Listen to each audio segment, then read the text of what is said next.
Olá, um bom dia a todos e a todas. Eu sou Igor Sacramento, pesquisador em saúde pública pela Fiocruz. Estou com vocês desde o começo da pandemia da Covid-19 no Brasil e no mundo, conversando sobre saúde com lives sobre diversos temas associados ao campo da saúde e aos impactos da pandemia em outros campos do conhecimento e da vida. Na comunicação, na informação, na história, na geografia, na engenharia, na gestão. Nós tivemos aqui vários convidados tratando especificamente dessas relações do campo da saúde com as próprias dinâmicas da vida social contemporânea. Hoje nós vamos conversar especificamente com a médica, educadora, pesquisadora e tecnologista em saúde pública pela Fiocruz, Daniele Ribeiro de Moraes. É um prazer enorme conversar com ela, que atualmente é membro da coordenação de educação do Instituto Nacional de Saúde da Mulher, da Criança e do Adolescente, Fernando de Figueira. É graduada em medicina pela Unirio, com residência em medicina preventiva e social pela Unicamp, e também mestre e doutor em saúde pública pela Escola Nacional de Saúde Pública, a ENSP. Ela vem nos últimos anos se dedicando às interfaces entre o campo da saúde e das ciências sociais e humanas, com destaque especial para o debate sobre prevenção, risco e saúde, e também os estudos sociais da ciência e tecnologia, estudos de gênero, processos de medicalização da vida e a análise do discurso médico. Hoje, com a Dani, nós vamos conversar especificamente sobre a questão dos riscos associados com a aglomeração. Ela que é especialista nesse estudo sobre do risco, e também nas relações entre risco, medo, prazer, negacionismo, desinformação. Enfim, vai ser um ótimo bate-papo e espero que vocês possam também participar por meio de perguntas, tá bom? Vou convidá-la aqui para a nossa conversa.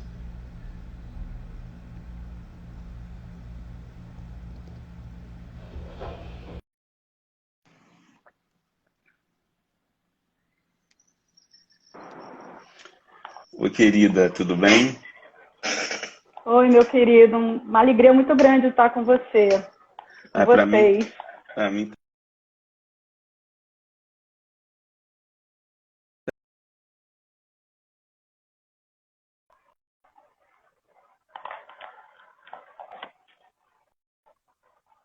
que é a pandemia Covid-19, uma emergência global que já faz um ano, né, praticamente de existência, e que coloca inúmeros desafios para a vida social contemporânea, para a saúde pública, enfim. Queria falar um pouco sobre isso com você, mas antes perguntar falar um pouco da sua trajetória. Queria que você falasse um pouquinho da sua trajetória como médica, e que foi trabalhar com Uhum. saúde pública, mas também numa interface sempre muito forte com as ciências sociais e saúde, especialmente com a educação, com a comunicação, com a informação. Queria que você falasse um pouquinho da sua trajetória. Oi, Igor, é uma alegria muito grande estar contigo, então vou agradecer pela enésima vez, assim, porque realmente é muito bom, é sempre muito bom estar contigo, é um parceiro, um companheiro aí de luta, né, acho que no campo sanitário, é um parceiro crítico, né, que não é tão comum assim, eu acho que pelo menos dentro do âmbito acadêmico, digamos assim. Então, quero agradecer você, parabenizar a memória, né, uma memória da eletricidade, agradecer também o Matheus Ramos, que foi a pessoa que colocou a gente, né, assim, nessa fita. Então, assim, só fazendo novamente todas as menções de reconhecimento pela oportunidade, assim, né? E aí, assim, bom, falando um pouco da minha trajetória, né? É uma coisa curiosa, porque quando surgiu esse convite, eu pensei assim, puxa vida, né? Eu que às vezes nunca me afastei da clínica, na verdade, Uhum. mas eu acho que é importante colocar aqui de que lente que eu tô, clientes que eu estou olhando, né, esse processo pandêmico agora do Covid-19, assim, como você mencionou nas apresentações latianas, né, digamos assim, eu fiz medicina, né, numa universidade federal aqui no Rio de Janeiro, onde eu moro, né, que é a Unirio, e numa época que foi uma coisa muito, muito importante, eu acho, né, uma época também de muito desmonte, né, e um desafio importante do ponto de vista das políticas públicas, que foi na época de 90. Uhum. E essa discussão de risco, sobretudo do discurso médico, né, assim, das moralizações, sobretudo, digamos, em torno, né, da questão do risco de saúde, elas me acompanham já desde bastante tempo. E na época quando eu fazia o curso de medicina, né, eu fazia inclusive num hospital um hospital universitário, que se dedicava, né, ao cuidado, digamos assim, das pessoas vivendo com HIV. Né? Então, assim, era uma referência, na época a gente chamava uma referência em AIDS e tudo mais. Então, eu vivia naquela ebulição de toda a questão moral, né, que está relacionada às apropriações do conceito de risco, sobretudo no campo da saúde. Mas isso, né, o que se colocava, né, naquele cenário, naquele momento, era a questão, né, da AIDS, de tudo que a gente já conhece, né, desse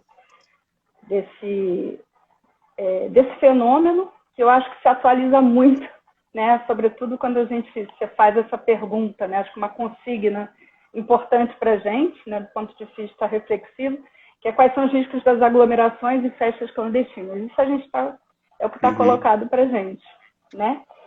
E eu acho que tem muita atualização, né, disso. É impressionante como a coisa, né, assim, tem uma proliferação de produção de sentidos em torno, né, dessas questões e, por outro lado, um silenciamento colossal, né, eu acho, da determinação, né, desse processo de adoecimento atual.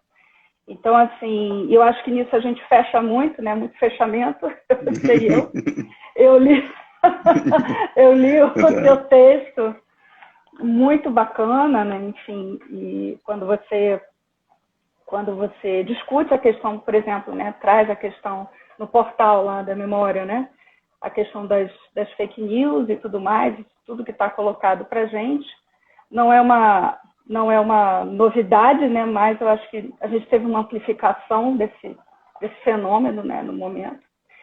Mas, enfim, eu percebo isso desde aquela época. E muito também, vamos dizer assim, uma marcação muito importante, que eu acho que é desse minha lente, né, desse conjunto de lentes que eu coloco, que assim, a minha origem muito de camadas populares, né, da Zona Oeste do Rio de Janeiro, ainda que certamente por eu ser uma mulher branca, eu tenha conseguido, né, fazer um caminho de mobilização muito, muito diferente de outras pessoas do mesmo circuito, digamos assim, ou da mesma camada da minha origem, né, assim. Mas de todo jeito esse olhar caminhou. Então, se hoje tem uma mobilidade, né, em função disso, eu tenho, enfim, né, tenho outra relação com salário, com capital. Eu sou uma pessoa que mora na zona norte do Rio de Janeiro, mas eu tenho um salário fixo, né, o que é cada vez mais raro, né, regida por leis trabalhistas mais estáveis, digamos assim, até quando a gente não sabe, mas, né, tem uma relação distinta. Por que eu estou falando isso, evocando isso nesse momento? Né? Que eu entendo que essas marcações, né, ou esses marcadores sociais, digamos assim, eles são fundamentais para um determinado posicionamento ético-político que se coloca quando a gente vai construir os objetos, fazer as análises da gente. Né? Então, por isso que eu estou fazendo essa demarcação. E isso caminhou, né? Caminhou quando eu fui fazer a residência na Unicamp, que foi em medicina preventiva e social, sempre aliando essa questão da epidemiologia, um olhar sobre a gestão voltada ao serviço de saúde, sobretudo, né? E da clínica. E aí, o que acontece? Aí fui, né? Vim aqui para o Rio de Janeiro, aí fui fazer mestrado, mas aí enfim, fui da rede aqui, fui da rede de atenção de Campinas, mas daqui também, do estado, do município, fui da vigilância epidemiológica, da vigilância em saúde. E aí depois eu entro para a Fiocruz numa busca que muita gente tem de um fixo, né, digamos assim, de uma coisa mais fixa.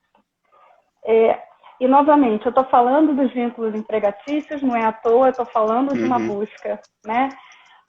E a relação com o capital, que não é à toa que eu estou falando, porque isso está colocado na determinação da pandemia de Covid de uma maneira bastante evidente, né? Então, por isso que essas marcações que eu estou trazendo, elas se relacionam com isso.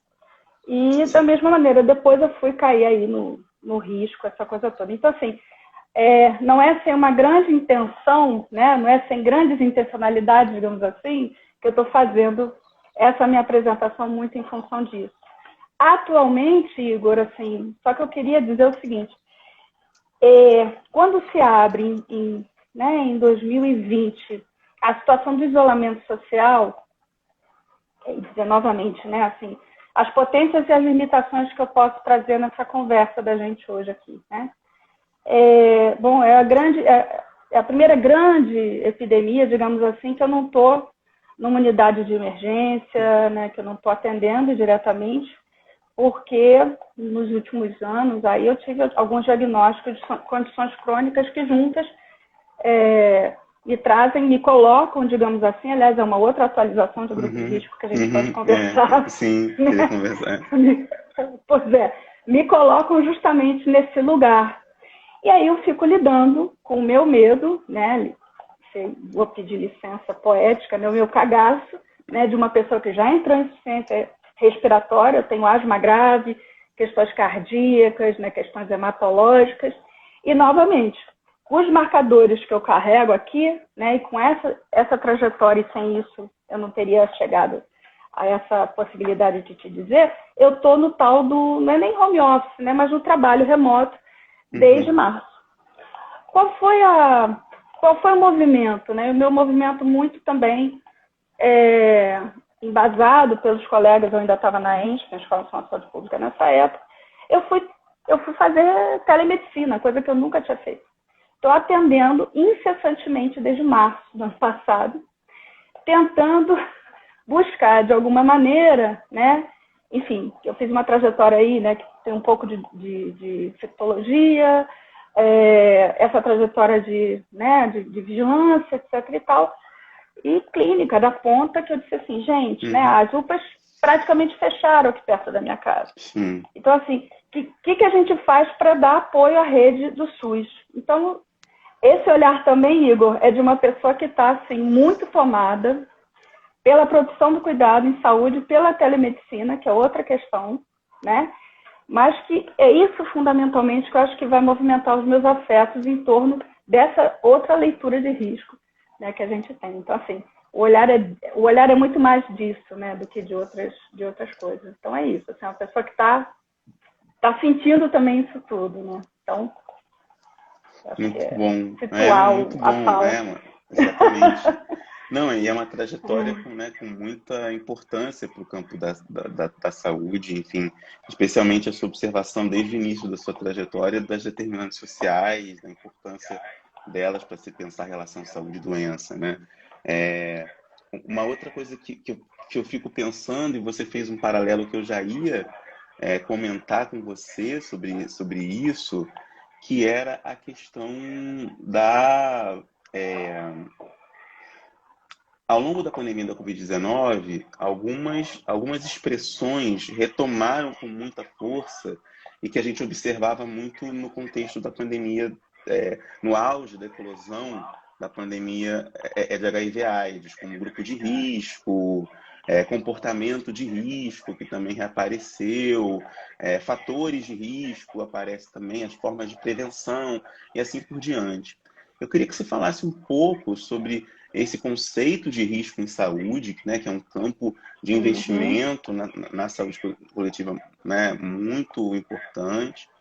E qual que é você observa assim, as suas estratégias de prevenção, de controle dessas doenças, comportamentos e corpos, mas também as contradições que envolvem esse controle e a partir de noção de de um futuro possível, né? Sempre para mim o risco parece associado a um futuro possível, mas que talvez que se pode se aproximar mais e se tornar presente a partir dos comportamentos, das condutas individuais ou coletivas. Queria que você falasse um pouquinho disso, do conceito de risco e dessa reimersão ou reinserção nesse debate do grupo de risco dos idosos. Aí começaram isolamento vertical, isolamento horizontal, isolamento começou, quer dizer, vários termos, e eu sei que você gosta muito da questão do discurso, então um conjunto de léxico, né, que foi utilizado aí, mesmo aqueles que não são amparados na epidemiologia, por exemplo, mas que passaram a vigorar aí nos jornais, na boca das pessoas, etc. Então vamos fazer isolamento só vertical, só entre os mais idosos, etc. Enfim, queria que você falasse um pouco desse debate que marcou a pandemia e marca até hoje. Legal, assim, a gente vai batendo essa bola aí. Que às vezes eu me perco, assim, é tanta coisa, Igor, sabe? Eu tô tão imersa nesse bagulho, que assim, e é isso, né? Desde a história dos corpos, né? Então, desde o meu, assim, essa, que não é dupla, né? A gente não pode separar, mas essa imersão nessa situação, então eu tô dentro, eu tô bastante localizada, né? E eu sou considerada, digamos assim, epidemiologicamente, a gente já vai comentar da questão do conceito de risco tomado pela saúde, né?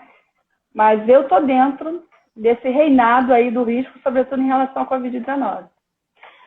Então, do ponto de vista individual, eu acho que essa que é a grande parada, a individualização, né? O apagamento das questões mais coletivas, né? Em prol de uma emergência digamos assim, de uma domesticação de comportamentos e tipificações de comportamentos, né?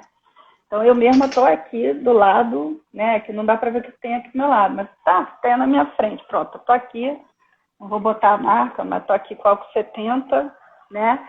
A gente está imerso num momento absolutamente paranoide, né, se a gente puder pensar dessa maneira, do ponto de vista dos costumes, né, e do controle dos costumes, do controle dos corpos, do controle da mão, do controle da respiração, do controle das relações, né, e a coisa das festas é muito curioso isso, né?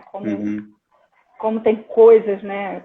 Como tem camadas e mais camadas de moralização por trás disso. O que permite, no meu entendimento, né? Como você colocou, o que permite isso? Assim, né? São interpretações, né? E aí interpretações implicam em diversas formas de mediação, diversas formas de apropriações, né, do discurso, do risco que está pautado num cálculo epidemiológico, que é um cálculo, né, de uma apropriação não somente, mas uma apropriação principalmente probabilística, e aí estatística, né, aplicada à leitura dos fenômenos, né, do adoecimento, né, das frequências. Então, o que é mais... Onde é que quando a gente localiza, né, começa a perceber que tem uma doença que pode ser uma doença nova, que não é só uma gripe, né? E aquela coisa, é uma gripezinha, não é uma gripezinha, né? Eu vi muito infectologista dizendo que é igual a gripe, pau, tarará.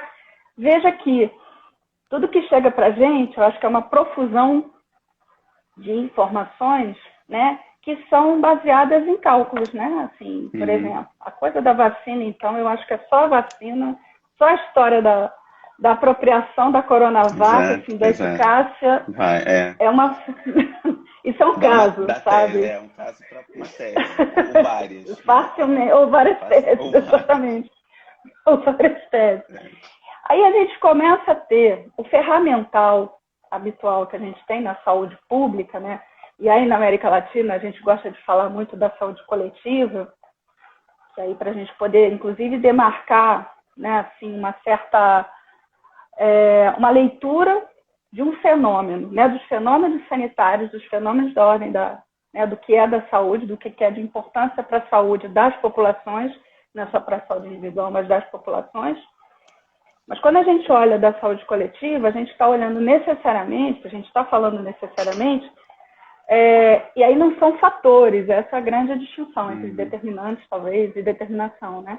Mas assim, não são fatores, mas são dimensões dos processos de adoecimento que não necessariamente e aliás não são, né? Não são tangíveis, digamos assim, não vão ser, a gente não vai conseguir ler a partir de uma investigação epidemiológica, né? De uma investigação de variáveis, uma interpretação de variáveis, ou seja, o quanto que eu tenho sendo, por exemplo, hipertensa, né? Ou o quanto que eu tenho de risco a mais, que a população em geral, eu sendo hipertensa, de ter, de repente, né, uma chance maior, maior probabilidade de ter um caso moderado, um caso grave, né? Então, assim, é nesses cálculos, né, que emerge o conceito de risco em saúde, que a gente compara efetivamente, né? Uma população que, em tese, pelo menos, não tem determinados atributos, com uma população que tem outros atributos, e compara nesses dois grupos o desfecho, ou seja, o final, né? No caso da doença, né? Como é que a doença progride, né? Com esses dois tipos de população, né? Isso, assim, sendo o mais simplista possível, mas é o que acontece, é o que aparece para a gente, né? E aí você calcula e você diz assim, olha, esse grupo aqui, ele tem maior probabilidade, né? Você, depois de investigação epidemiológica, se diz, esse grupo aqui tem maior probabilidade de ter um desfecho ruim, desfecho negativo, que o pessoal... Aliás, desfecho é outro. Então, veja que é uma profusão de um léxico, novamente, né? Que ele é acionado, né? E aí, assim, o combate, aí de novo, né? Pinta a coisa do sempre. O combate ao vírus, né? E aí, charges com o vírus e espadas contra o vírus, né? Assim, eu acho que é sensacional o uso, a construção das metáforas para você tentar conseguir, né?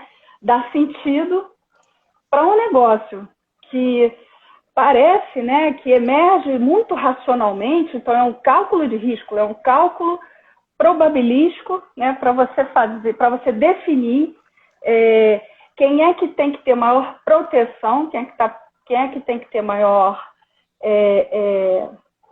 vamos dizer assim, quem é que tem que estar mais circunscrito, quais grupos têm que estar mais circunscritos, né, dentro da esfera das ações de prevenção, que aí vão ser chamadas de proteção individual novamente, né, e quem é que pode estar menos exposto ao risco.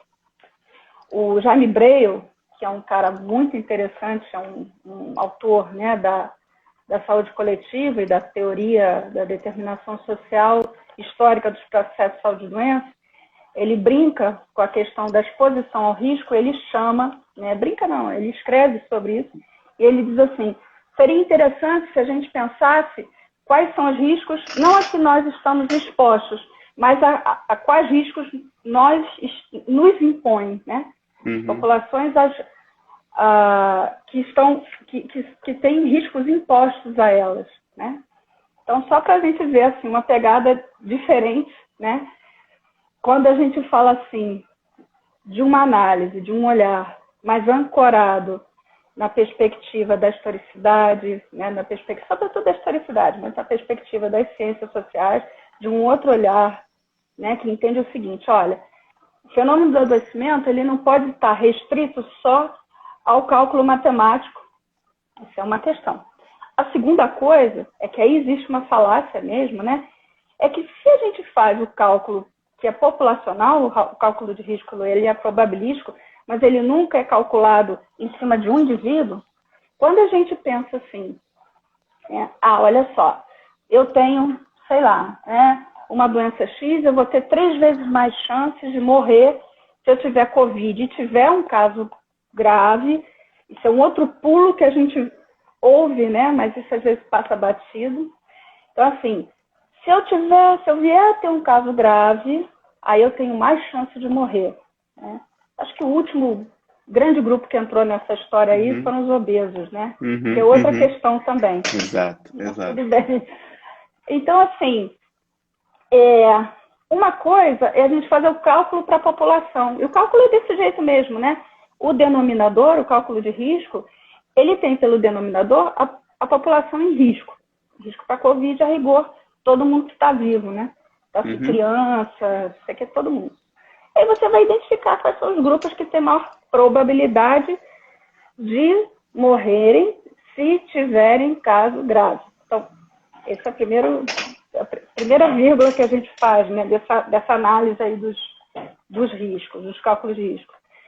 A segunda questão é que a proposta comportamental que é trazida para a gente, seja no âmbito individual, seja no âmbito coletivo, ela traz, né, a prescrição sanitária colocada para o indivíduo. E não dá para a gente ver desse jeito. Então, assim, o risco, ele é uma aposta futurológica, por isso é uma aposta, né? E segundo, é um cálculo baseado na população. Terceiro, é um cálculo que foi possível por um determinado investimento e por um determinado tipo de óculos, né? Realizado por determinados grupos, né? Voltados eventualmente para determinadas populações, e aquelas populações têm sua complexidade ligada àquele território. Então, não necessariamente um risco assim, né, que é calculado para um país X, ele pode ser calculado para o nosso aqui. Faz de conta. Não dá, né, falando uma coisa muito, muito simples, assim, não dá para você atribuir os riscos da volta às aulas, com quaisquer que sejam, né, os meios de proteção dos alunos e professores, né, da Finlândia, né, ou de países que têm um sistema de proteção social que está sendo ajustado, tá, mas que você, né, tem um sistema de proteção que diminui os riscos impostos, com outras realidades em que você tem, por exemplo, 45 alunos numa sala. Tá, mas vai ser escalonado, não sei o quê, né? E, enfim, e com um sistema de proteção que não dá respaldo a isso, né? Sistema de proteção social. Então, quando a gente está falando desses cálculos de risco, as apropriações que a gente faz no campo da saúde, muitas das vezes, a gente pega esse cálculo, que é um cálculo matemático, probabilístico, e quer colocar na vida da gente, a partir daí a gente tem uma série de prescrições, né? Então, mais ou menos isso. Agora, rapidinho, Igor, assim, você vê, eu falo pra caramba, perfeito, então você perfeito. me para, hein? Me para, Igor, me parem. Agora, tipo assim, Dani, o que eu faço, né, com as pessoas várias que eu atendi, né? Quer ver, eu posso dar um exemplo assim, aí eu tô falando do plano, né, meio estratosférico, vamos pro plano da materialidade, né, da situação né, daquelas condições materiais de existência. Existência, exato. Né? E eu falo as coisas às vezes rindo, são coisas muito bravas que eu falo. Mas é o que dá até para a gente conseguir respirar, né? Então, assim, eu lidei, Igor, com pessoas, né, e lido ainda, com pessoas, por exemplo, que não têm acesso, né? Eu tive uma pessoa que eu atendi logo no início da pandemia, lá por maio, abril, por aí, né? E assim, que foi internada porque ela precisou usar azitromicina, que é outro imbróglio aí, né, da questão dos medicamentos, a atenção primária, a atenção básica que está destruída, né? Destruída, completamente. Exato, a gente só não está mais no abismo porque a gente ainda tem, né, o SUS, né, e a atenção primária, principalmente. Mas, assim, efetivamente, né, uma pessoa que teve que usar azitromicina, aí tem pouco peso, e no cálculo do medicamento a gente faz isso, né? Assim, é curioso que na biomedicina é a mesma dose, ou quase a mesma dose, para uma pessoa de 50 quilos e uma pessoa de 100 quilos, né? Então, às vezes, antibiótico a gente faz muito isso. Era uma moça, assim, com cerca de 50 quilos, e aí, por conta disso, a dose de azitromicina, né, tem mais risco, aí sim, maior probabilidade de ter efeitos colaterais. essa moça teve uma diarreia importante, que a gente não sabe se foi pelo vírus, mas certamente a azitromicina ajudou. Ela não tinha acesso à água potável para fazer soro caseiro. Ela internou. Então, assim, outra coisa Então, assim, né, quando a gente fala dos riscos, a gente está falando da apropriação dos riscos e da moralização em torno dos riscos, a gente está falando de algo que está iluminado, que está numa matriz de inteligibilidade aqui, epidemiológica hegemônica, digamos assim, e algo que está subterrâneo, né? Que tá nas estruturas sociais, exato.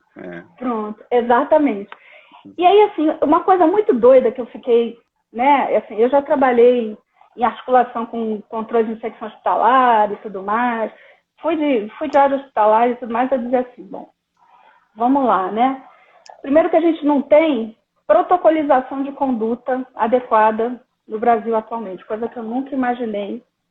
Então, estou te dizendo que desde no início da década de 80, né, 90, que eu trabalho com esse negócio, né? Eu nunca imaginei passar, né? Assim, onde é que eu estou indo para buscar, assim, já que eu estou atendendo mais na esfera da atenção primária, atenção básica, que é a minha especialidade, né, que eu sou generalista.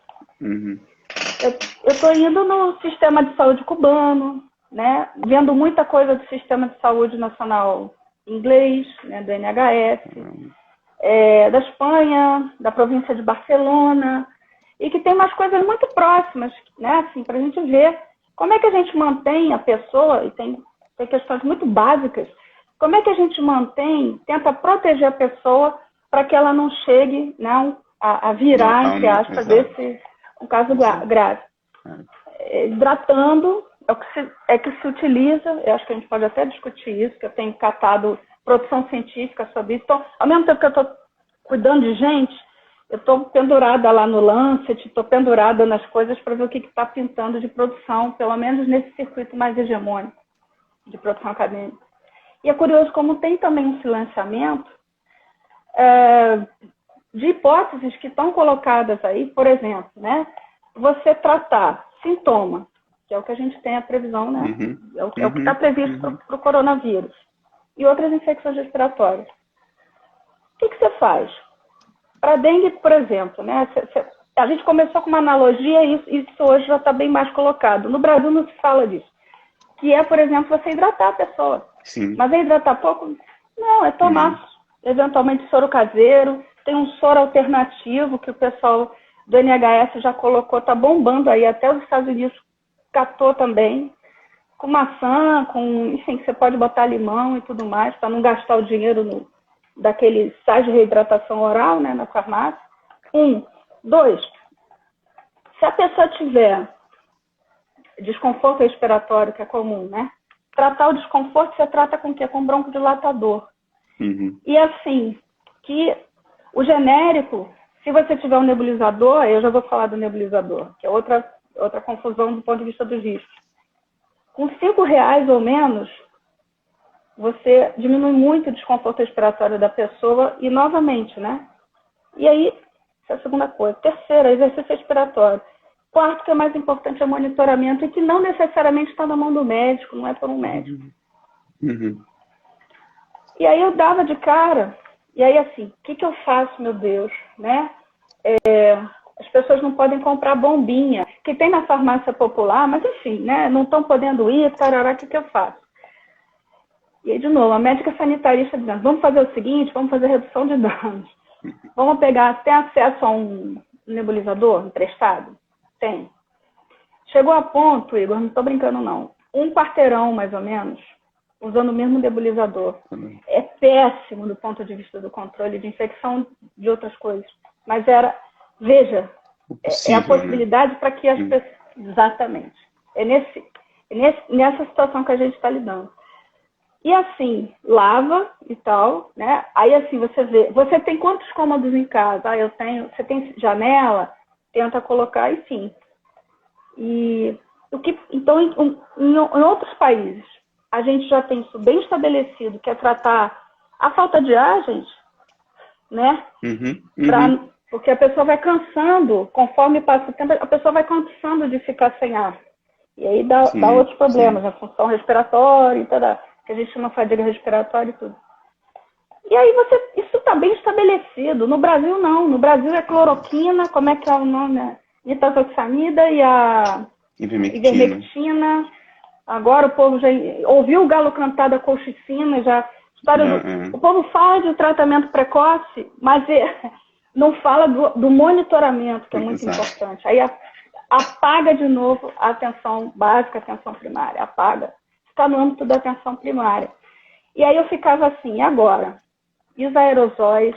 E essa névoa do nebulizador? O que a gente faz? O que a gente faz?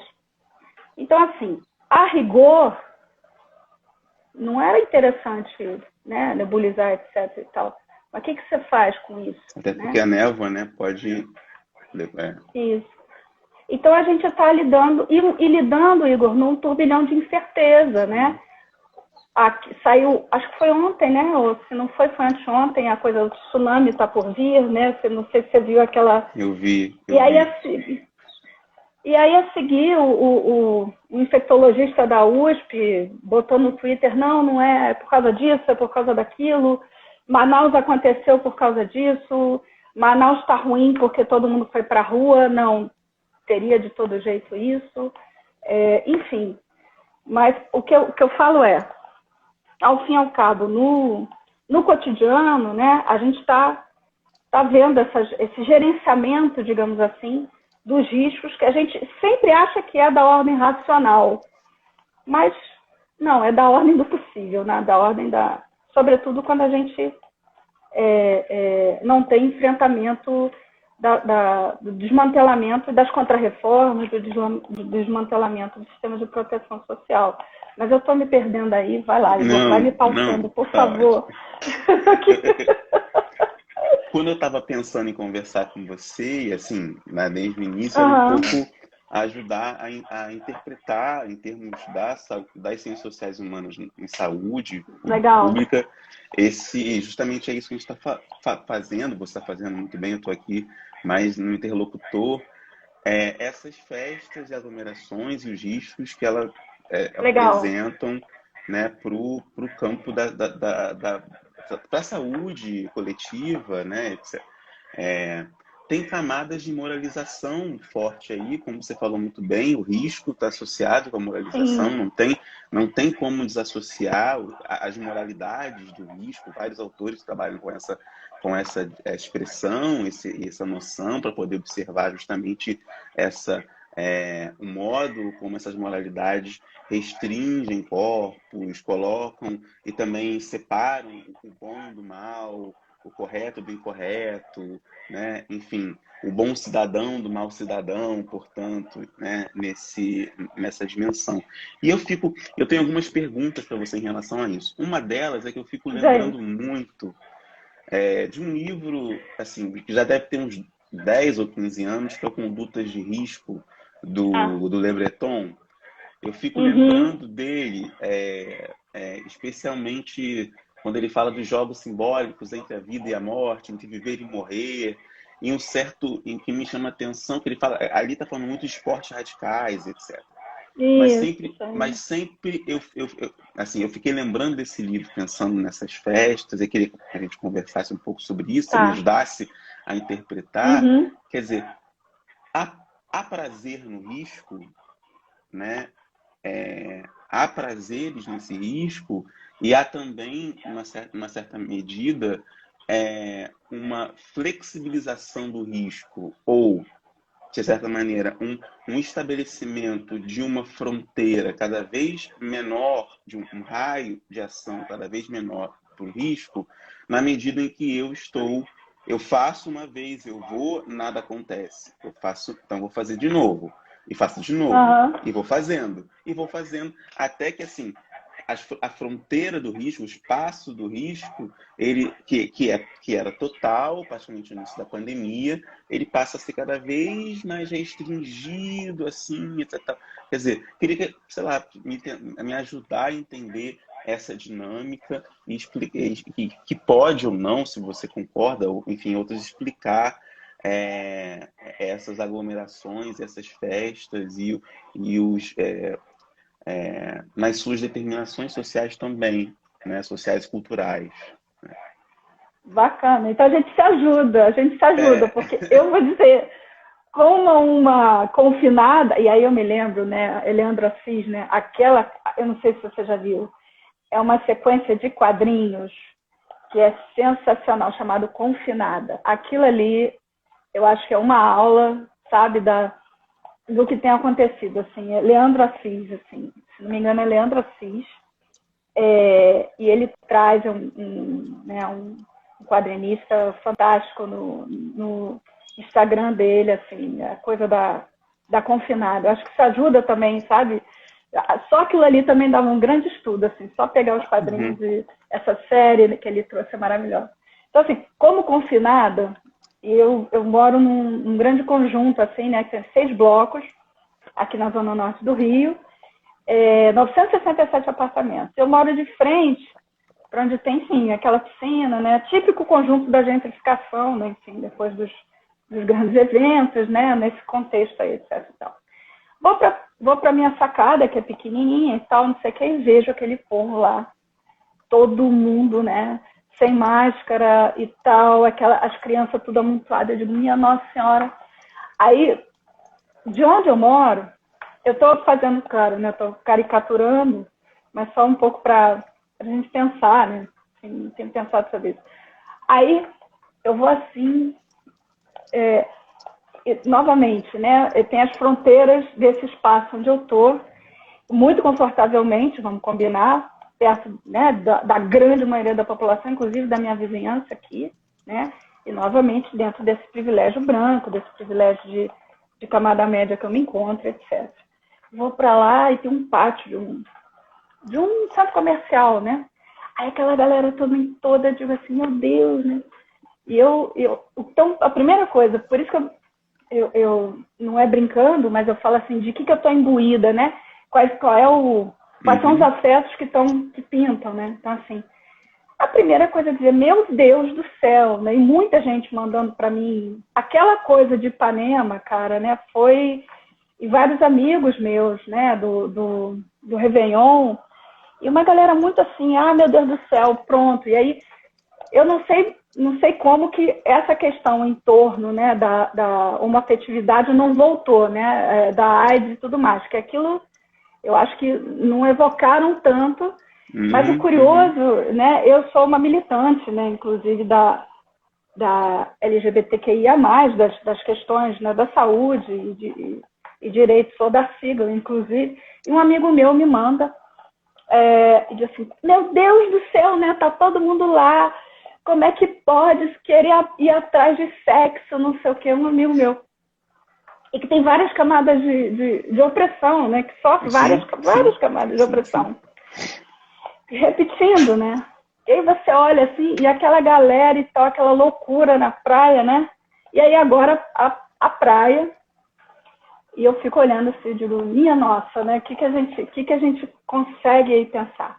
Lembrando, né, do Le Breton, a Mary Jane Spink, que também, né, trabalhava, né, nem sei, não estou conseguindo, então, Igor, assim, me debruçar para parar, porque, né, se atende não sei o que, estou no meio do turbilhão, né, igual um monte de gente. Mas a Mary Jane Spink, ela é também, né, uma teórica do risco de saúde, e eu me recordo que ela trabalhava muito a ideia de risco-aventura.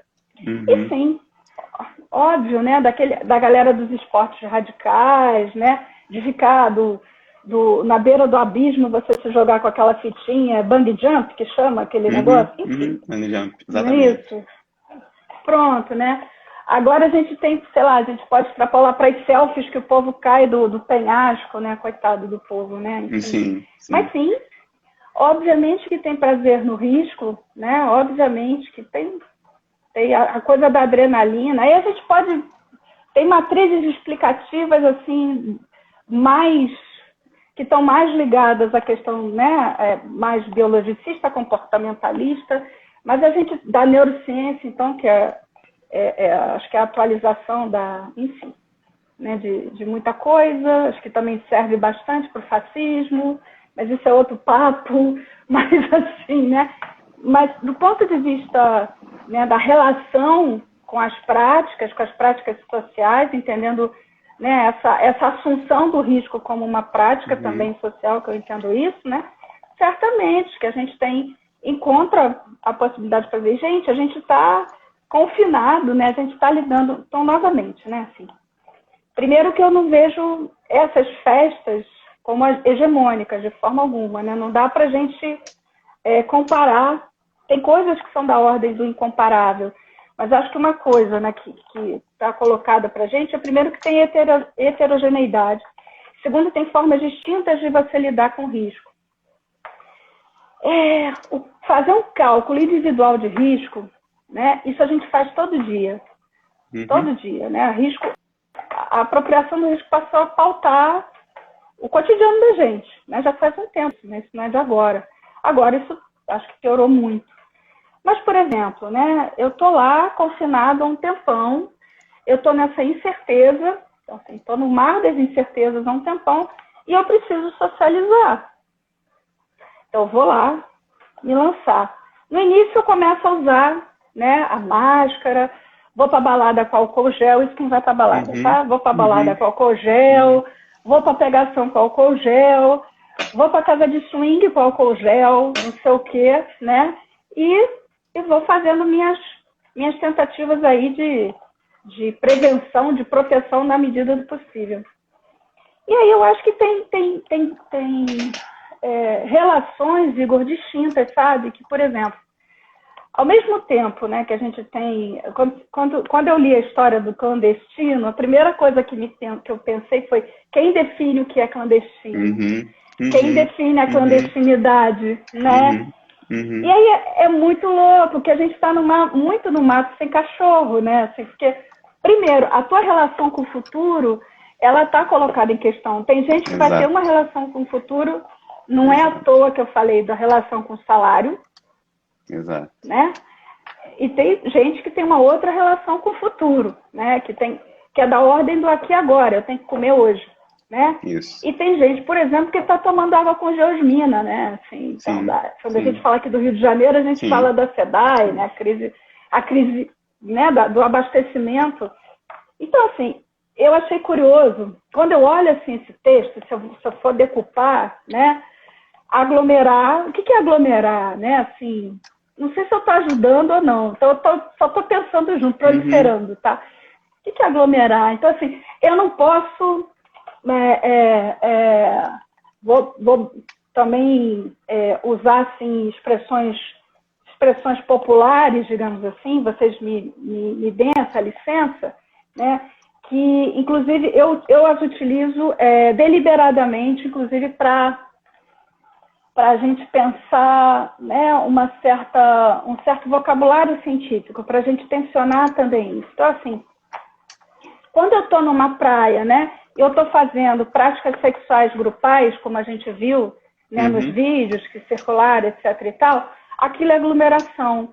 Agora, o BRT lotado, é possível você aglomerar, né? Então, você tem que separar. Saiu ainda há pouco, ainda teve isso também, né? Teve não sei se foi na casa do swing, mas eu me lembro que eu estou localizando nessas matérias e tudo mais, e que eu vejo assim, novamente, né? Então, eu me recordo, essa semana que passou, tinha assim uma chamada pelo Google, né, e tudo mais, de um negócio que me chamou muita atenção.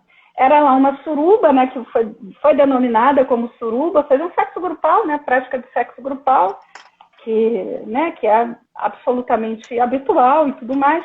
E aquilo, assim, como é que a gente chama quando é desfocado, né? Aquilo ali desfocado, e trazendo como aquilo era uma potencialidade, né, do ponto de vista da transmissão e disseminação do coronavírus e tudo mais. Ao mesmo tempo, né, você pode aglomerar, então aquilo é uma aglomeração. Ao mesmo tempo, você pode aglomerar no transporte coletivo, né, para andar no BRT e etc. E aí não é aglomeração. O curioso é que no transporte coletivo, isso no Rio de Janeiro, a dinâmica da pandemia, a dinâmica dessa epidemia, pelo menos, né, no município do Rio de Janeiro, ela foi muito óbvia, como se a gente tivesse tido, tem, né, pelo menos nos boletins epidemiológicos, eu recomendo fortemente o boletim do Covid nas favelas, que a gente tem um pessoal, inclusive da Fiocruz, né, realizando, é bem interessante, socioepidemiológico. E aí, assim, né, que a gente começa numa determinada área e aí a gente passa para outras áreas da cidade, né, mais periféricas, se a gente pode utilizar assim, circuitos periféricos. E o curioso é assim, o perigo é maior para quem? Né? E que a gente tem, obviamente, o cuidado em saúde, o direito, o acesso ao serviço de saúde muito comprometido nesse momento. Isso é a primeira coisa. Então, sim, a gente tem relação com prazer e risco. Ora bolas, né? Eu tô com esse cabelo aqui cortado. Você falou comigo antes da gente ver, você cortou. Cortei. Tô presa em casa desde março passado, até que eu disse assim, pirei com meu cabelo, não dá. Aí uma pessoa veio, né, que eu, enfim, conheço e tudo mais, e aí veio na minha casa, e aí eu flexibilizei, que não dava mais. Né? Então, veja, a gente vai até um... Eu sempre falo, né, o que é o possível. E aí, assim, para quem que é mais perigoso adoecer? Né? E a gente fala necessariamente. Quando a gente, o que eu vejo a falta, Igor, sabe? Pelo menos no debate, é isso, né? A gente vê, às vezes, assim, evocar uma coisa ou outra, e eu estou falando muito, assim, do que eu tenho lido, do que eu tenho conseguido ler também, em termos de portais de notícia, né, e tal. Às vezes, mais, não sei se o nome é melhor, dependente ou independente, ou que se nomeia mais independente.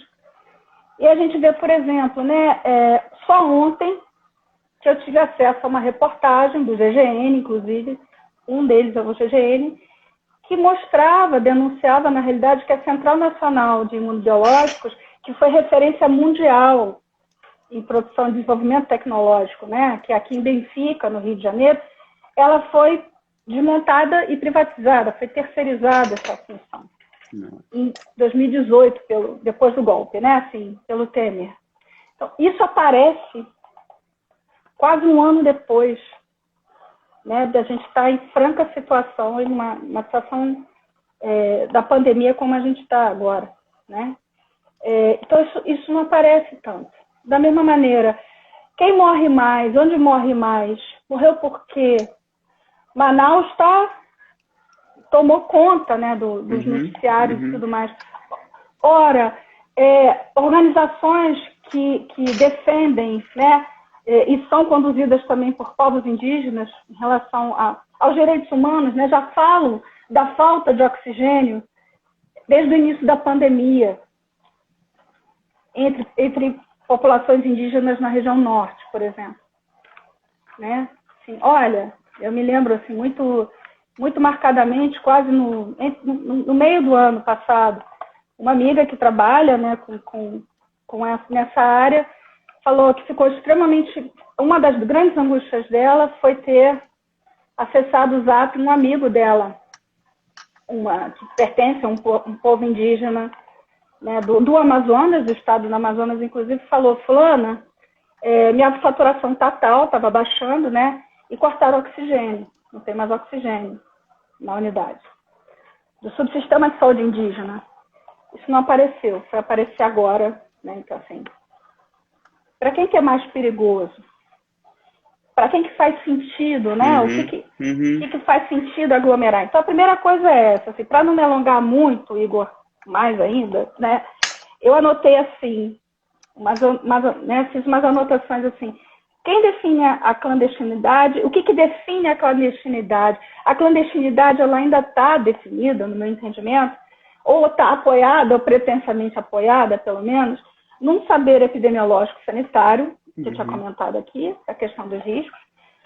Mas é curioso, porque esse mesmo saber, né, a gente está numa crise de produção desse próprio conhecimento de matriz epidemiológica. A gente está com um apagão de informações de saúde no Brasil, já não é de agora, mas do Covid está muito evidenciado. Muito né? evidente. A gente está com apagão epidemiológico, a gente está sem a protocolização necessária, né, de condutas clínicas, né, que eu digo. A gente está com apagão logístico, em relação agora às vacinas que estão começando a surgir. Sim. Né? Muito A gente devagar. tem um apagão dos direitos sociais, muito devagar. E aí vem uma crise moral de novo. Quem é que vai tomar primeiro? Que nem para quem que eu dou oxigênio? É isso. Por que a gente chegou nisso? A gente chegou nisso. Por que a gente chegou nisso? Né? Não tem lógica. Um país que tem o Sistema Único de Saúde que a gente tem, novamente vou dizer, eu acompanhei a Central Nacional, né, de Imunobiológico. Gente, a gente tinha pessoas de outros países, a gente fazia transferência tecnológica, essa logística. Aí você vai dizer, né, daquela coisa bem preconceituosa, mas para que tipo de país, né?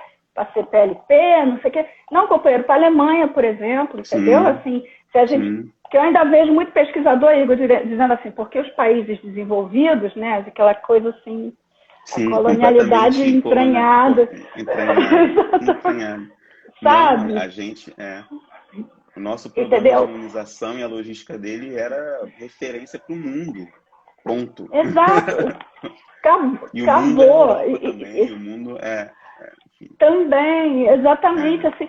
E a maior atenção primária do mundo, né? Do mundo, exato. Detonada. Então, assim, destruída. E a gente ainda está focando a discussão, né, no número de leitos de UTI. É importante? Óbvio que é. Eu já precisei. Né? Eu mais ninguém, não vou sair.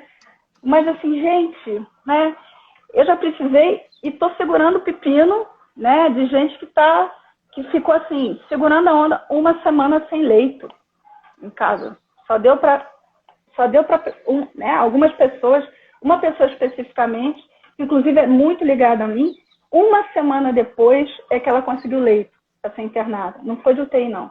Uma semana depois. É isso que a gente está vivenciando, né? Então, assim, um apagão de direitos sociais. Então, assim, como é que você fala, né, de transmissão? Como é que você fala, né, da questão do álcool gel, das máscaras? E a gente não fala, por exemplo, é muito doido, né? Assim, o auxílio emergencial acabou, tá? Gente, isso é enfrentamento da pandemia, entendeu? E aí, o nome auxílio emergencial é triste, assim, por que não transferência de renda sem ser condicionada, sem condicionalidade, né? Renda mínima, enfim, né? E, novamente, com apagão de direitos. Então, é um apagão, né, de informações epidemiológicas, um apagão de condutas protocolizadas, digamos assim, né, de diretrizes clínicas, um apagão de direitos sociais. Então, assim, e aí, por isso é que eu olho assim e digo, o que define a clandestinidade de uma festa, por exemplo, né? Por outro lado, o que eu estou lidando, Igor, e eu estou lidando na materialidade mesmo, a gente tem muita gente que fica muito tensa. Pessoas e pessoas, sabe, que eu tenho acompanhado, que eu tenho atendido, e assim, a culpa é um ingrediente terrível no processo de adoecimento dessa pessoa, né, que produz um sofrimento dos afetos, um sofrimento psíquico, se a gente chamar assim, imenso. Isso ninguém está falando. Como a gente não fala também das pessoas que se mantêm com sintomas, né, depois de um bom tempo. Então, assim, e eu sempre digo, olha, vamos fazer o seguinte, né? A gente só faz o que dá. Então, você fez o que deu. Vamos lá, entendeu? E, então, assim, mas as pessoas as festas não são iguais, o carnaval nunca imaginei passar, né? Agora nem em julho mais a gente vai ter aqui no Rio de Janeiro, em julho, mas o que eu percebo é isso, assim, sabe? O quanto de apagamento, né, que a gente tem dessas outras dimensões, né? Assim, não sei se ajuda a pensar, mas sim, claro que tem. Olha aqui meu cabelo vermelhinho. Ele estava todo, entendeu? De outro jeito há um tempo, até semana passada. Então, assim, eu me expus ao risco. Sim. Eu vou fazer. A gente tá muito bom Eu vou fazer mais uma pergunta, se puder, por causa do seu tempo também. Posso fazer mais uma Não, tô pergunta? tranquilo. Tá. Claro, querido, É, não, tô à é, tua satisfação, só de tarde. é, não, porque acho muito interessante isso quando você fala, né?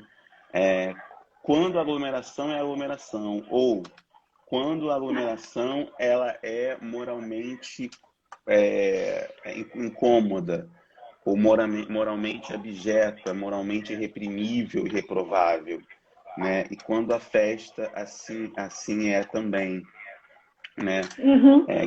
Que maneiras, né? Tem uma mediação moral nisso também, porque não se discute as aglomerações cotidianas que, por exemplo, provocada pela redução do número de ônibus nas cidades, né?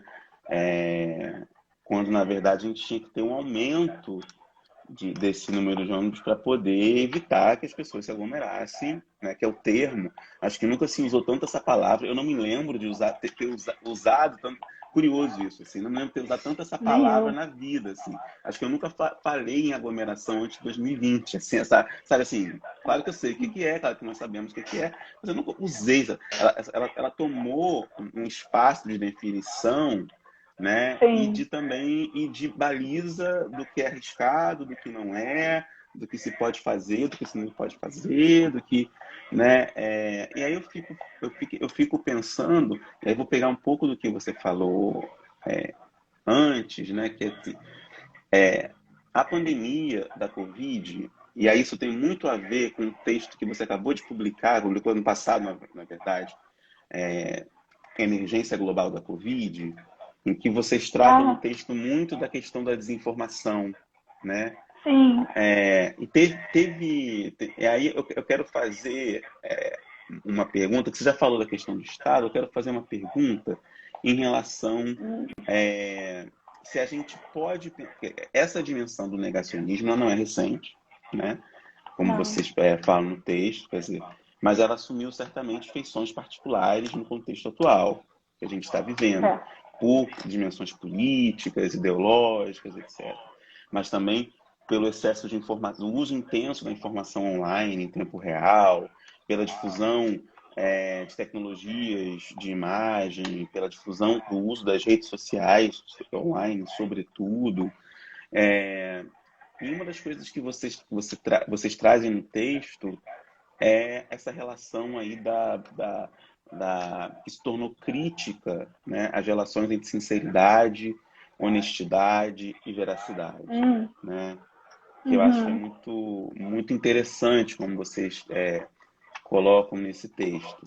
E aí eu queria perguntar assim, como isso, quer dizer, aí eu vou fazer duas perguntas, eu vou falar uma, fazer duas. Primeiro, como é que se recoloca essas questões da veracidade, da sinceridade e da honestidade nesse contexto de negacionismo, alguns autores chamam de pós-verdade, etc., que marca É. muito a, a Covid-19, uma pandemia, digamos assim, especial por essa dimensão, né, das redes sociais e o lugar que ele ocupa, a circulação de informação. A gente nunca discutiu publicamente, para além dos espaços internos circunscritos da academia, da saúde, eficácia de vacina ou a origem da Não. vacina. Nunca, né? Jamais.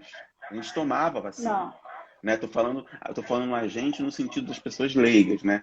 Quem é do campo da saúde, Sim. essas discussões elas apareciam, né? Elas faziam parte da rotina. Então, tem vacina que dá certo, que não vai que chega na fase 3 e para, porque não, né? É isso, a ciência tem essa essa dinâmica, você percebe que tem, mas isso tomou uma proporção. Por outro lado, eu fico querendo te perguntar, quer dizer, se de certa forma esse negacionismo da pandemia especificamente pode ser uma tentativa de restabelecer uma ordem de normalidade num contexto que já é catastrófico. Quer dizer, então eu estou Entendi. pensando em voz alta, né? Quer dizer, eu quero a normalidade, eu quero minha vida de volta, eu quero festa, eu Uhum. quero sair, eu quero passear, eu quero viajar, eu quero andar de avião, eu quero não sei o que lá, porque num contexto em que isso tá virado de ponta cabeça, né? Porque você pode fazer tudo isso, pode ser que nada aconteça, pode ser que o pior aconteça, né? É, Então, queria que você, se você vê isso um pouco também, essa necessidade da ordem, né?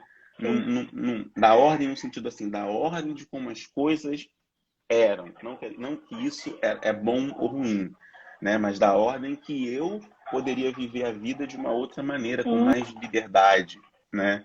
E esse discurso da liberdade aparece muito no usar máscara, não usar, no lockdown, não sei o quê. Quer dizer, esse discurso de querer restabelecer a ordem para poder obter liberdade, né? Ou reconquistar essa liberdade. Enfim, Dani,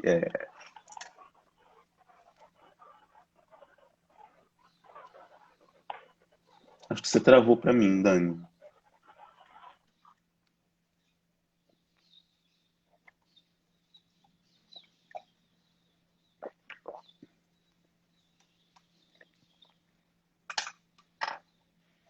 Dani, está me ouvindo?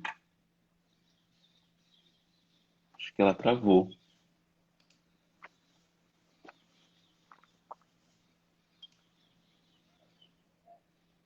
Travou. Espera aí, gente, um segundo. Eu vou só falar aqui com ela. Ela travou. Vou ver se eu consigo restabelecer a conexão com ela para ela responder essa última pergunta que é tão interessante.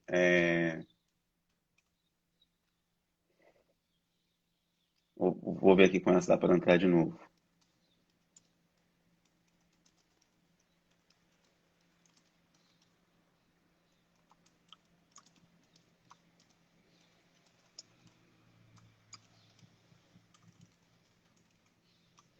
Estou falando aqui com ela que parece que caiu a internet dela.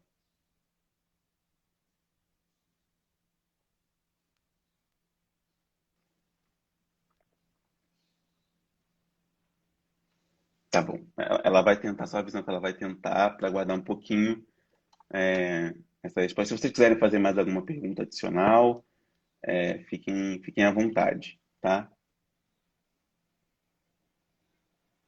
Vamos ver se ela consegue retornar.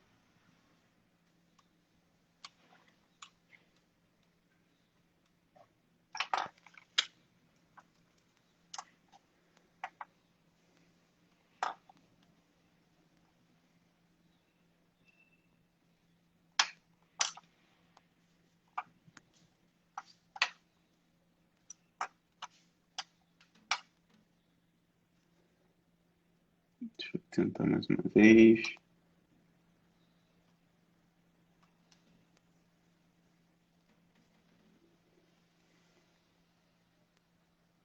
Ah, conseguiu.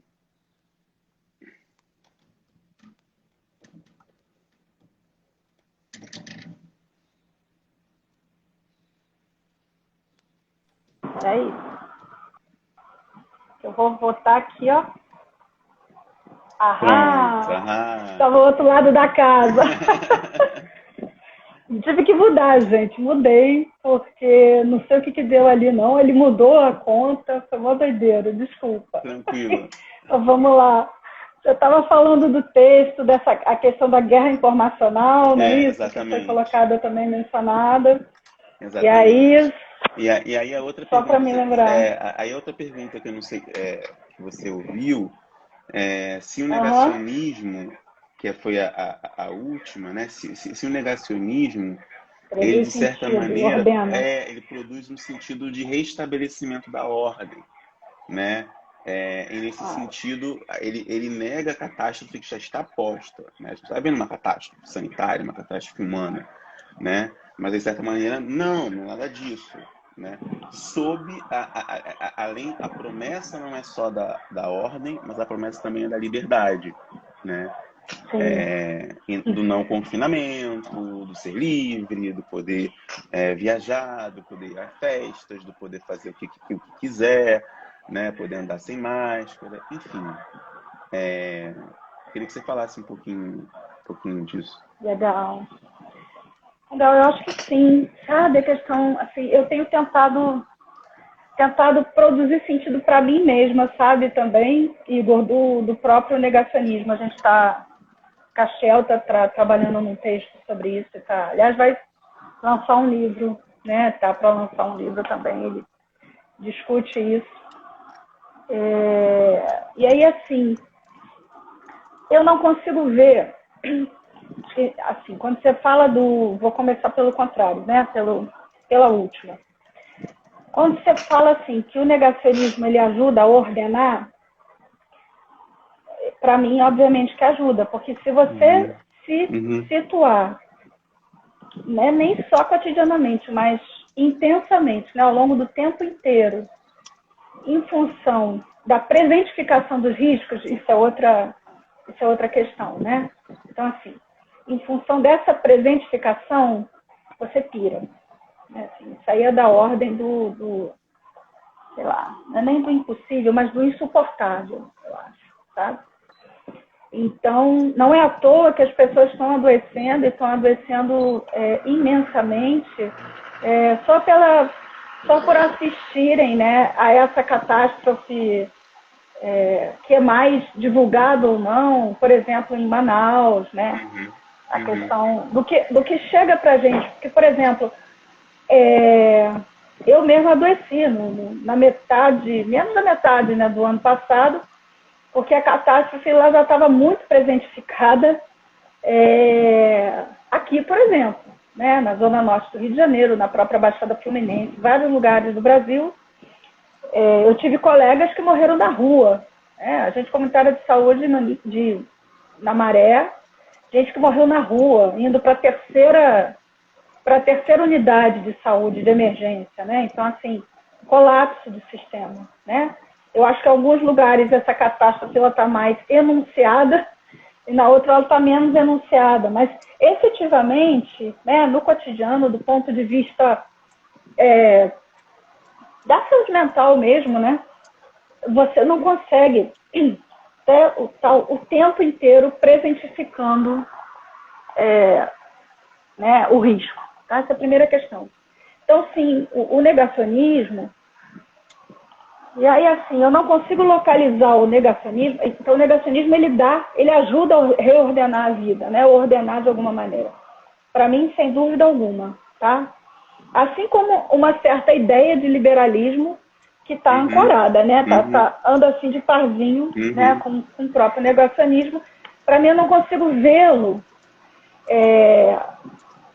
sem estar na lógica, na realidade, né, de uma razão neoliberal. Então, assim, razão lá da Ardoi Laval, né, e tal. Então, o que eu estou falando? Né, que a gente tem, é como se a gente tivesse, é como não, né? A racionalidade neoliberal, ela se exprime muito nisso. Exato. Essa construção, a produção da subjetividade da gente, ela está, né, tá permeada, ela está pautada por novas, um novo, sei lá, né, de repente, uma nova ética, eu acho, sabe? Uma nova ética, sabe? Novos pontos de partida e pontos de chegada morais, novamente, mas uma nova ética sobre quem é que a gente vai ser, né? Como é que a gente vai viver a vida e etc. O que eu quero dizer é o seguinte, eu acho que quando a gente fala da questão de uma certa racionalidade neoliberal, ela ajuda, não vai dar conta, né, da coisa entre, nossa senhora, né, tanto na filosofia quanto na sociologia, indivíduo coletivo, indivíduo sociedade, minha nossa, né, isso aí é um auê, né, essa relação. Mas ela ajuda a dizer o seguinte, olha, tem uma construção de uma certa lógica, né, que o pessoal brinca dessa forma, tem uma lógica que vai pautar o dia a dia da gente, vai pautar os valores, né, vai pautar a relação com o tempo, que ela é fundamental. Nessa pandemia, então, vai pautar a relação com o tempo, que ela está colocada desde, né, ela produz e ela é produzida, digamos assim,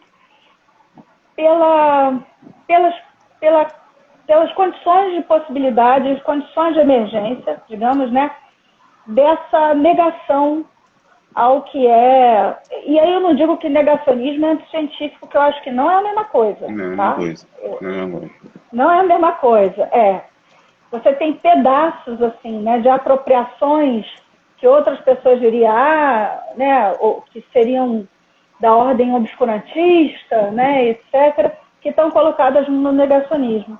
Mas eu acho assim, ele não está apartado, sabe? Eu acho que ele ganha muito espaço também, essa ideia do negacionismo, na medida em que, novamente, né, ele está colocado numa conjuntura em que a gente está, sim, uma conjuntura de ajuste, uma conjuntura, né, em que você sabe que não existe muita possibilidade, aí pensando na live de hoje, sabe, Igor, eu me lembrei tanto de no último congresso da Claxo que eu fui, foi o da Argentina, de Buenos Aires, sabe, do Conselho Latino-Americano de Ciências Sociais, e numa das mesas, lá numa das discussões, né, da comunicação coordenada, encontrei uma antropóloga mexicana, e que ela, e assim, foi muito impressionante, né, pelo menos para a minha geração, eu estou indo para os 50, né, daqui a pouco, assim, para a minha geração, a relação com o tempo e com o trabalho que aquela antropóloga estava etnografando no México, né, e que alguns chamariam da geração nem, né, e essa coisa toda, mas efetivamente aqueles jovens que ela estava acompanhando, aquele circuito de juventude que ela estava acompanhando no México, eles não colocam primeiro como uma possibilidade, segundo como uma coisa desejável, né? Tá além do horizonte de possibilidade, a questão da relação com o emprego estável, por exemplo.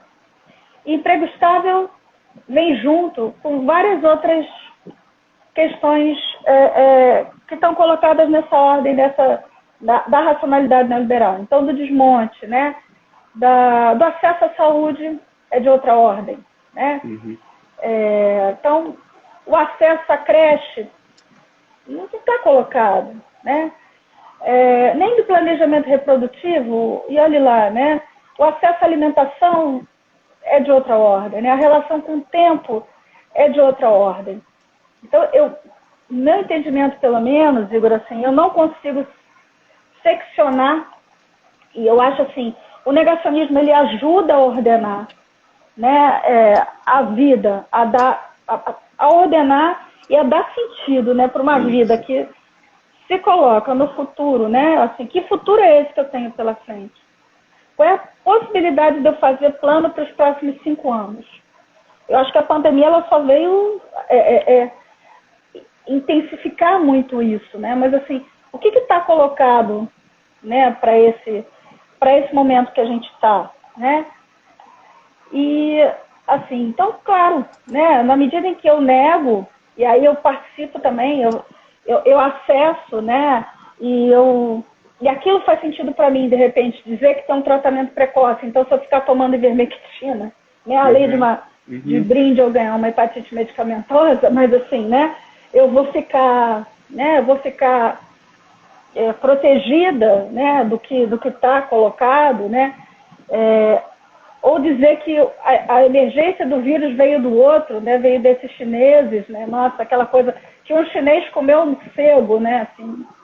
E aí o que está colocado é a relação não da China necessariamente, né, mas como é que está colocado o capital e o acesso à produção alimentar, o modelo alimentar que está colocado, o agronegócio ele está colocado nessa equação, né? Mas esses enunciados que a gente nomeia, né, como que estão colocados na guerra informacional, então da coisa de ser uma gripezinha, né, da minimização dos riscos, obviamente que eles acham um lugar fabuloso, né, individual, um lugar de dar segurança, né, individual, para um momento muito conturbado que a gente está. E aí eu me lembro da Isabelle Stanger, quando ela escreve sobre as catástrofes e tudo mais, e que ela faz uma ironia, eu estava até discutindo com uma pessoa que você conhece, com o Hugo, né, no sábado, né? Isso, assim, quando ele mencionou ela, né, quando ela fala dos nossos governantes, ela utiliza essa expressão, porque ela está falando, né, e aí ela não vai, nossos governantes não, nossos responsáveis, a falha meu de outra geração querendo, né, um Estado que não existe mais. Então, isso, uma relação Estado, governo, sociedade, ela com aquela ironia de chamar de nossos responsáveis, né, de evitar nomear como governo, né, ela está dizendo, olha, hoje a relação entre Estado, governo e sociedade, que a gente vislumbrava anteriormente, ela não está mais colocada. E aí, Igor, assim, eu posso estar sendo extremamente ingênua, não sei, mas se a gente pensa, né, numa racionalidade neoliberal, no âmbito, né, da relação que eu tenho, né, com o meu cotidiano, ser negacionista faz todo sentido, né? Ouvir e retumbar, ecoar em mim, né? Essa questão, né, que o vírus não é bem assim, que gente vai morrer de todo jeito, isso é uma outra história, né? E que a gente está na vigência, tem gente que chama de protofascismo, tem gente que chama de fascismo, né? Em que a gente está na vigência, efetivamente, de uma banalização da morte, né? Então, como é que você lida com isso? Né? Acho que o negacionismo, do ponto de vista da assunção individual, né? de um entendimento negacionista, eu acho que ele tem tudo a ver com a conjuntura que a gente está, sabe? Então, sim, eu acho que essa é uma questão. E aí, novamente, eu acho que a divulgação seja lá o que a gente nomeia, e você nomeia muito melhor do que eu, certamente, de fake news, entendeu? O que você define como fake news também, né? Ou da história do regime da pós-verdade e tudo mais. Ora, ela faz todo sentido, né, de surgir nesse momento. Então, eu não consigo ver apartados, que eu queria dizer, né? E essa guerra informacional, ela está colocada nessa disputa, né? Ela está colocada, ora bolas, né? Como é que você vai oferecer vacina para 210 milhões? Não chega a isso, né? Que vai ter uma galera que não vai ser vacinada, que a gente não viu se é seguro ou não, vacina e tal. Mas como é que se oferece para todo mundo, né? Com a dívida pública do jeito que está? Não dá. Você tem, algo tem que acontecer aí no meio, outras mediações têm que acontecer, porque efetivamente a proteção da vida ela é incompatível com essa outra, com essa ordem catastrófica que o Viveiros de Castro também, a Débora Danotti, que está aqui do meu lado, né? Pois é, isso é casa, Opa. gente. É isso. Essa é a vida real, ó. Vira-lata amarela, que não é caramelo. Então, assim, né? E aí a Isabelle Stanguer também vai trazer. Então, o que dá sentido para você viver o amanhã e o suicídio não se colocar como uma possibilidade mais plausível, digamos assim, né? As formas todas de suicídio, no momento que a gente está, assim, não dá para ver, no meu entendimento, essa emergência da guerra informacional, que sempre existiu, né? Tudo bem. Na emergência da AIDS, a gente viu isso também, né? Autores, o próprio Clóvis, que escreveu, né, o artigo junto e tudo mais, que é um dos autores, né, do artigo que você mencionou, do texto que você mencionou, ele trabalhou isso, né, bastante. Ele tem a dissertação dele é sobre isso, e é um cara que trabalhou, né, no antigo Programa Nacional de AIDS.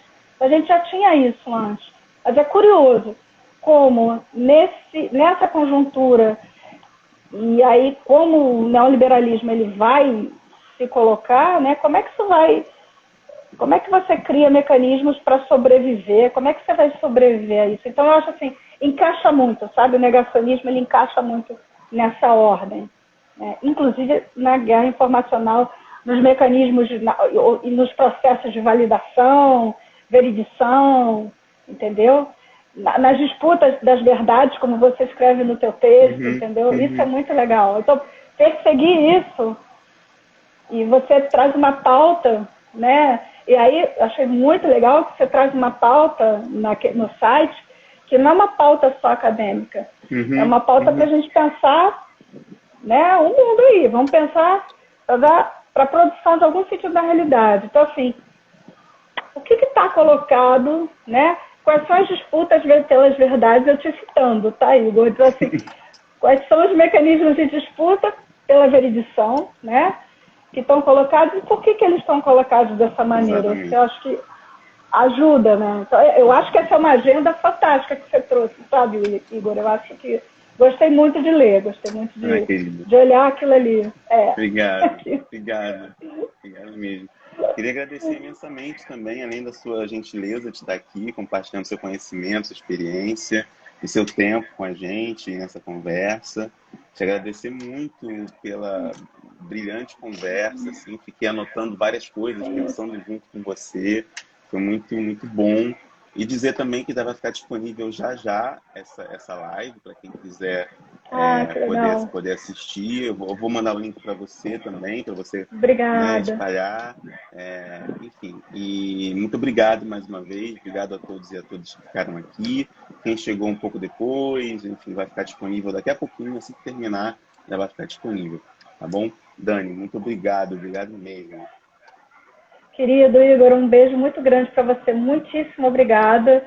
Assim, foram coisas assim, queria poder estar mais dedicada a essas análises, digamos assim, mas acaba que eu estou mais dedicada aos atendimentos e às outras coisas, né? E aí foi assim, esse convite me ajudou muito também a poder tentar sistematizar algumas coisas, né? Várias anotações também que eu produzi para poder estar junto com vocês. Então, super obrigada por isso, tá? E estou sempre disponível. Muito obrigada. Valeu mesmo. Eu que agradeço, querida. Obrigado mesmo. Um beijo grande. Valeu. Beijo grande, valeu. Parabéns. Tchau, obrigado. tchau. Você também. Tchau, tchau. Tchau, gente. Tchau.